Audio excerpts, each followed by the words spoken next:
Demand क्या है। हम नहीं कह रहे कि तुम लोग हम जैसे बन जाओ तो बड़ा कोई दिक्कत ही नहीं, मंच और बढ़ा देंगे अपन, चिंता नहीं करना।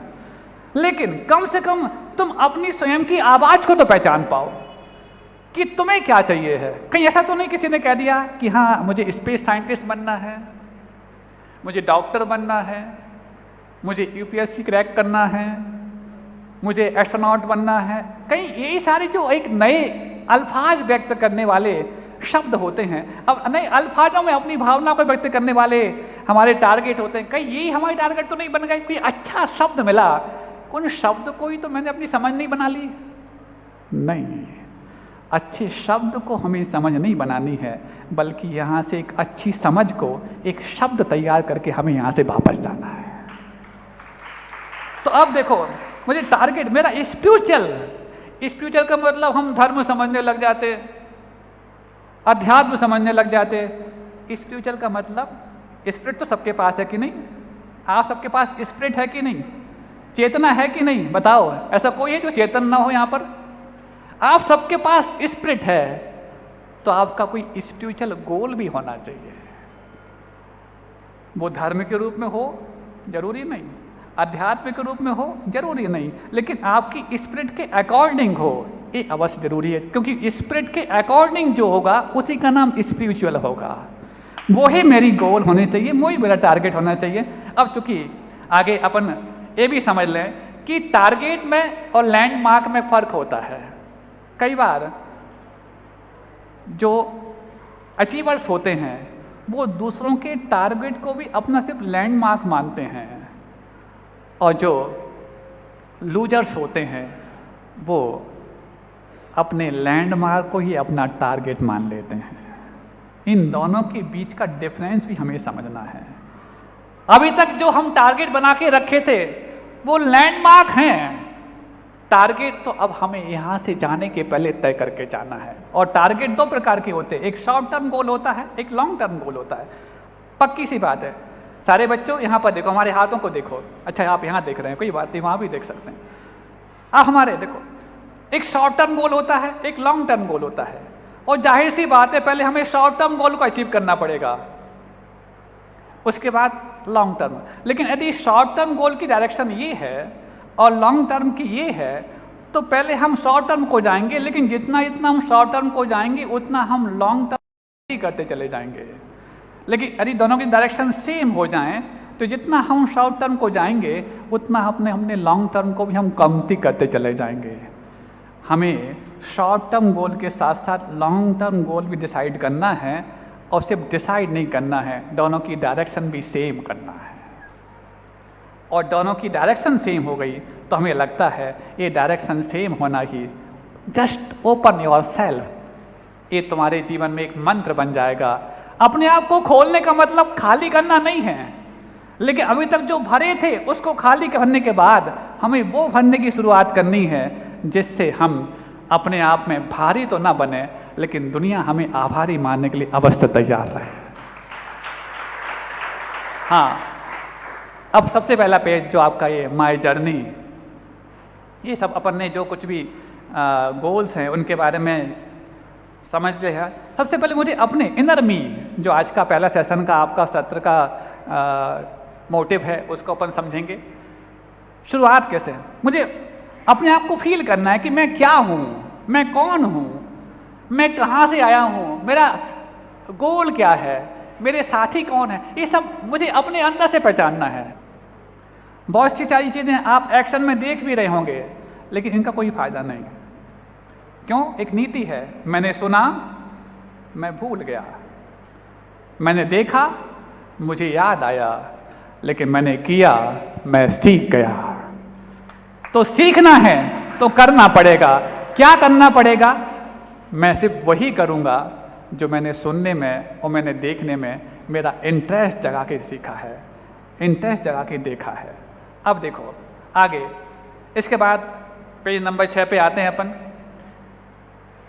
How to fill this journal. ये जर्नल आप सबके लिए दिया जाएगा और ईमानदारी से आपको फिल करना है। ये सिर्फ आप तक ही रहेगा, बाजू वाला क्या इसमें फिल कर रहा है आपको कुछ नहीं मतलब, ये हमारे पास तक भी नहीं आएगा। और ऐसा नहीं कि इसको भर के जैसे आपने जीवन विकास शिविर में इसको भर के हमने हमारे पास दिया था तो जल्दी देना पड़ेगा, कुछ नहीं, ये सिर्फ आपके पास रहेगा। और ये सिर्फ 2 दिन के लिए नहीं, हो सकता है पूरे जीवन भर भी इसको आप ना भर पाओ। हो सकता है 2 दिन में भरने के बाद आप इसको फिर रिवाइज करो, फिर से भरने के लिए कुछ इसमें पेज ऐड करो, बहुत कुछ हो सकता है, क्योंकि पूरे जीवन भर का जर्नल है। हो सकता है पूरे 1 साल में भर पाओ, लेकिन भरना है, हर दिन भरना है आपको, इसमें कुछ ना कुछ बनना है। देखो, रोज थोड़ा सा या हफ्ते में 1 बार जरूर लिखें। पहला 6 महीने का टारगेट अथवा 1 साल का टारगेट। देखो, 1 नंबर सेट ए शेड्यूल, पहला नंबर। दूसरा, कीप राइटिंग, आपको लिखना है। होता क्या है, हम बहुत कुछ समझते हैं, बहुत कुछ जान लेते हैं, बहुत कुछ सुन लेते हैं, लेकिन इन सब की इमेज ग्रैस्प कर पाएं जरूरी नहीं है। हमारा दिमाग इमेज के बारे में सोचता है, शब्दों के बारे में नहीं।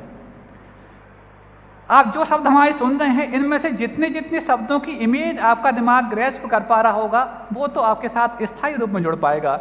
और जिसका इमेज तुम्हारा ग्रैस्प नहीं कर पाएगा दिमाग, उसको आप यहाँ से उठने के पहले ही छोड़ दोगे, ये हमें पक्का विश्वास है। हाँ, इसमें कोई वो कोताही वाली बात नहीं। तो क्या करें, लिखने से 2 चीज़ें होती हैं। हम एक विजुअल लर्निंग करने लग जाते हैं, रिटर्न लर्निंग के साथ साथ। हमारे जो 5 सेंसेस हैं, कौन कौन से हैं बताओ आप लोग? हाँ, अच्छा, हिंदी में बता रहे हैं। हाँ, स्पर्शनेंद्रिय टच, है ना, फिर रसना-इंद्रिय टंग, फिर उसके बाद घ्राण इंद्रिय नोज, नजल सेंस, हाँ, और चक्षु इंद्रिय विजुअल सेंस, और ऑडियल सेंस। ये 5 इंद्रियां हैं। इन सब में सबसे ज़्यादा इम्पैक्टफुल क्या होती है पता है आपको? सबसे ज़्यादा इम्पैक्टफुल होती है हमारी eyes. There are 83% impact of the visually impaction.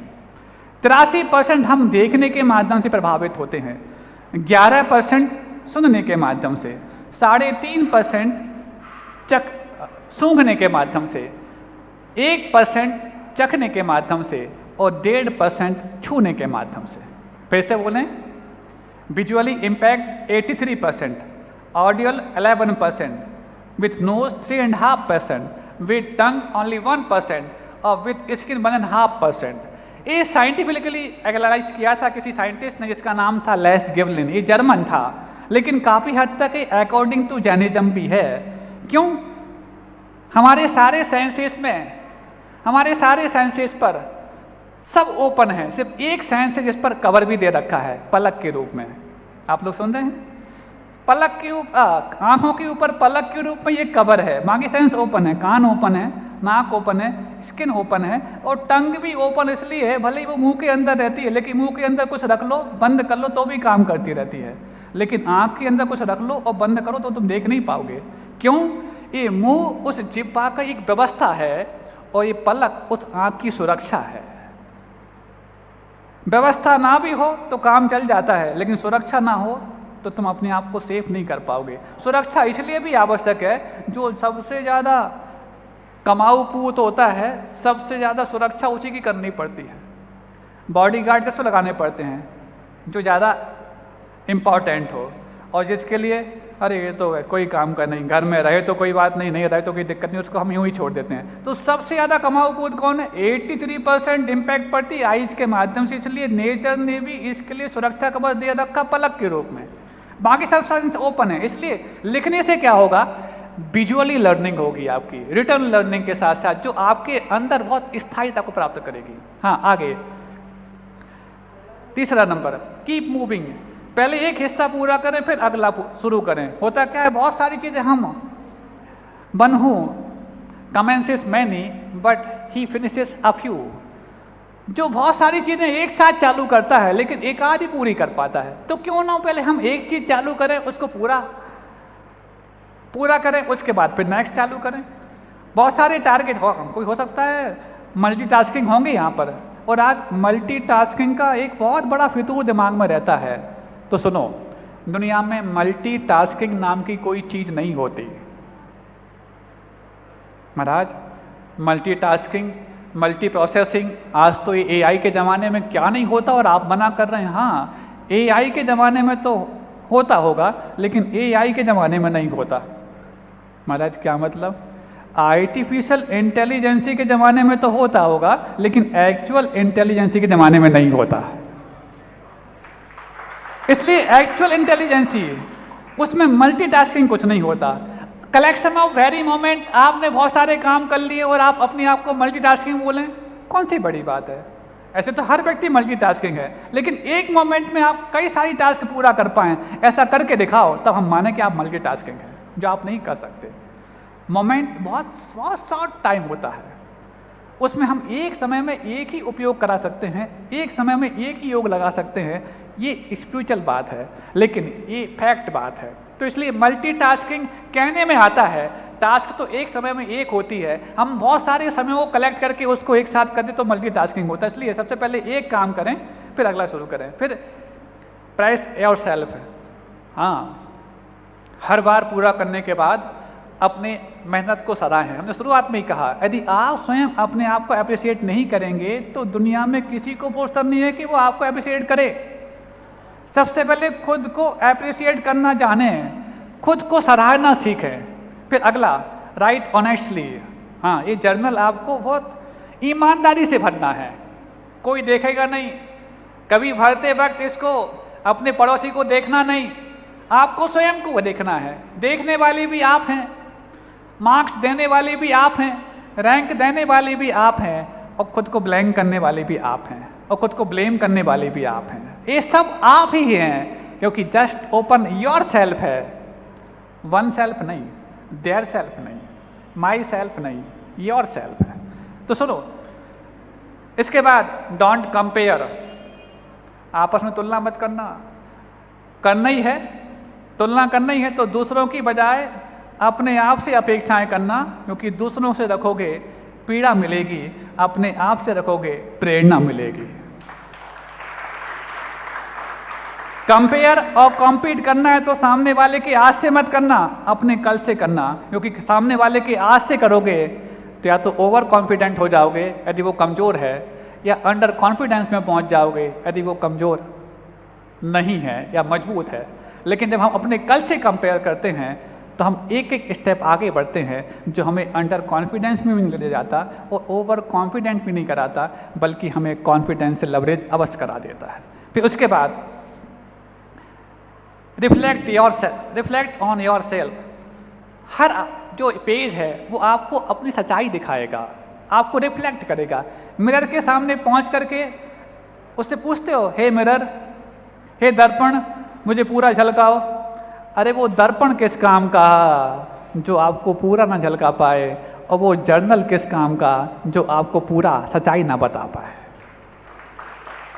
Update tracker, इससे साफ दिखेगा कि आपका सुधार कहाँ हो रहा है। ये ट्रैक जब आप करेंगे अपने आप को तो उसका आपको और अपडेट करते चले जाना है। क्यों? क्योंकि जब तक आप अपडेट नहीं करेंगे तो एक छोटी सी बात है, 1 साल से ज़्यादा एक क्लास में कोई रहता तो क्या मानते, फेल की पास। 2 साल ले जाए तो नहीं, एक्सपीरियंस तो 3 साल ले जाए तो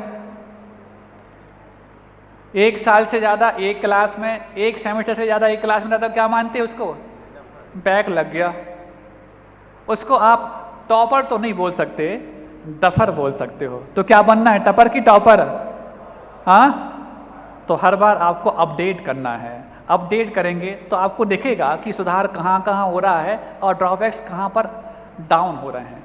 और फिर ये सब कुछ जब हो जाएंगे तो इसके बाद शुरुआत कैसे करनी है, इनर मी से शुरुआत करनी है, खुद से शुरुआत करनी है। कैसे शुरुआत करनी है? हाउ आई फील, मैं अपने आप को कैसे, क्या महसूस करता हूँ।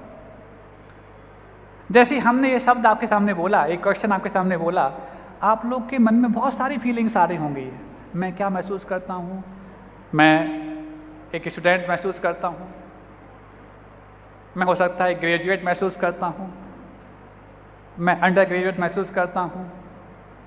बहुत सारी दिमाग में फीलिंग्स आ रही होंगी, लेकिन वो फीलिंग्स जो आपकी बाकी भी फीलिंग्स से मैच कर पाए वो यहाँ पर लिखी हुई हैं। मैं कौन हूँ, who I am, who am I, मैं कौन हूँ, उसको आपको यहाँ पर शब्दों में लिखना है। पेज नंबर 8 पे चल रहे हैं अपन। मैं कौन हूँ, माई स्ट्रेंथ, मेरी ताकत क्या है, सुन रहे हैं आप लोग? मेरी ताकत क्या है, फिर उसके बाद मेरी वीकनेसेस क्या हैं। यदि आप अपनी ताकत को तो पहचानते हैं लेकिन अपनी कमजोरियों को नहीं, जो अपनी कमजोरियों पर काम नहीं करना नहीं जानता वो ताकतवर कभी नहीं हो पाता। अपनी ताकत पर काम करने वाला ताकतवर नहीं, अपनी कमजोरियों पर काम करने वाला ताकतवर है। इसलिए अपनी ताकत को पहचानने के साथ साथ अपनी कमजोरियों को पहचानना भी आवश्यक है। और इसके बाद मेरे रोल मॉडल्स क्या है, बहुत अच्छी बात है। रोल मॉडल्स में और मॉडल्स में फ़र्क होता है। आप लोग सुन रहे हैं? रोल मॉडल्स में और मॉडल्स में फ़र्क होता है। मॉडल वो होता है जिसको देख के सिर्फ तालियां बजाई जाती हैं, और रोल मॉडल वो होता है जिसको देख के तालमेल बैठाया जाता है। तो रोल मॉडल्स कौन होगा? जो हमारा आदर्श होगा। आदर्श कौन होता है? आदर्श को संस्कृत में दर्पण भी बोलते हैं। दर्पण कौन होता है? जिसके सामने आप पहुंच जाओ तो पूरे आप झलक जाते हैं कि आप क्या हैं और आपको होना क्या चाहिए। ये रोल मॉडल्स क्या है? माई वैल्यूज, मेरे मूल्य क्या है? कौन से वैल्यू? मेरे academic values, my spiritual values, my social values, my friendship value, बहुत सारी वैल्यूज आपने बना के रखी होंगी। मेरी वैल्यू क्या है? और माई ड्रीम्स, अब मेरा सपना क्या है? ड्रीम का मतलब यहाँ पर सपना भी हो सकता है और आपका गोल टारगेट भी हो सकता है। मेरा टारगेट क्या है? और वो टारगेट मेरा बनाया हुआ है कि दूसरे के ऊपर द्वारा थोपा हुआ है वो। और फिर उसके बाद माई फियर्स, मेरे डर, ये सब चीज़ें। आगे अब मेरा रिटाक, जैसे दर्पण के सामने आप खड़े हो जाते हैं, उससे आपको यदि बातचीत करनी हो, उससे आपको बतियाना हो तो कैसे? क्या मैं अपनी भावनाओं को दूसरों के सामने जाहिर करता हूँ अथवा अंदर ही अंदर दबा लेता हूँ? आप लोग को लगता होगा पेरेंट्स सिर्फ आपको सिर्फ इंस्ट्रक्शन देते हैं, जब भी जाओ बेटा ऐसा नहीं करो, रात को मत जागना, सुबह जल्दी उठना। कितना मोबाइल देखते हो ना, दिन भर अपने बस गॉसिप्स में लगे रहते हो। तुम्हारी तो तीन ही बेसिक नीड्स बन चुकी हैं, गॉसिप्स, गाइस एंड गैजेट्स, है ना? पहले तीन थी, रोटी कपड़ा और मकान, अब भी तीन बनी हुई हैं, गॉसिप्स, गाइस एंड किड्स। इस प्रकार के बहुत सारे इंस्ट्रक्शंस आपको मिलते होंगे और आपने ये मान लिया होगा पेरेंट्स का काम है बार बार इंस्ट्रक्ट करना और हमारा काम है उसको बार बार डिस्ट्रक्ट करना। अहिंसा परमो धर्म की, बोधि समाधि परिणाम शुद्धि, स्वात्मोपलब्धि शिव सौख्य सिद्धि, चिंता मणिम चिंतित वस्तु दाने, त्वां वंदे मानस्य ममास्तुते।